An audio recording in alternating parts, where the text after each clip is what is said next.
ஆனால் மோஸ்ட்டாக இப்போ நாங்கள் அவர் வந்து நடுவில் ஒரு ஹெல்த் இஷ்யூனால வர முடியலையா. வாய்ஸ் மட்டும் கொடுத்துட்டாரு. அப்புறம் நல்ல ஹிஸ்ட்ரி தெரிஞ்சு வச்சிருக்கேன். ஆக்சுவலாக எந்த படம் பார்த்தாலும் நான் கண்டுபிடிச்சிருவேன் இது டப்டு வாய்ஸ் ஒரிஜினல் வாய்ஸ். ஆனால் என்னாலே கண்டுபிடிக்க முடியல. போய் சொல்றீங்களா? நானே அப்போ கூட நம்பல. அப்புறம் தான் யோசிச்சேன், ஓ மை காட், அந்த லிப் மூமெண்ட்டும் அவன் பேசுகிற சீனும் பேசுகிற ஸ்பீடும் கரெக்டாக மேட்ச் ஆகுது. அந்த டாஸ் எல்லாம் ஆகணும்.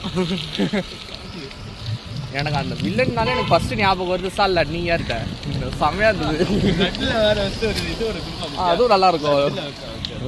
நட்டுல வச்சேன் போ அந்த கார்ல போ ஓவர்டேக் பண்ணிட்டு இப்படி காட்டுவாங்க பாத்தியா.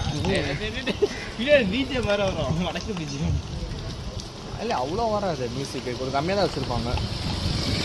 ஹை பிச்சில் இருக்காது, லோ பிச்சில் தான் இருக்கும். அப்போ இருந்த டெக்னாலஜிக்கு அதான் பார்க்க ஏண்டா எல்லாம் உனக்கே ஓவரா இல்லை. அந்த சிச்சுவேஷனுக்கு அவ்வளோ யோசிச்சிருப்பாங்க போல. அதெல்லாம் பர்சனல் அப்புறம் டைலாக் பேச கேட்காது. அப்புறம் எனக்கு எப்படி அந்த மாதிரி இதில் மீனிங்லாம் கிடைக்கும். கொண்டாந்துக்கு சைலண்டாக இருக்கணும், கரெக்டாக பேக்ரவுண்டில் வந்து மாஸ்க் காமிச்சு அப்புறம் டைலாக் பேசு அப்படின்ற மாதிரி. அந்த படம் எல்லாமே மீம் டெம்ப்ளேட்டாக இருக்கியா. உண்மைதான். என்னடா சும்மா நொச்சி நொச்சி சொருக்கு கட்சியில் அவரை போட்டு சொருக்கிட்டாங்க சொல்லிட்டாரு லாரியில்.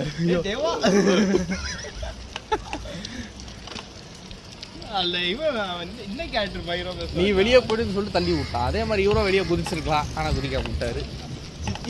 சிட்டி நம்ம ஃப்ரெண்ட் ஒரு கேரக்டர் வரும் பாத்தியா.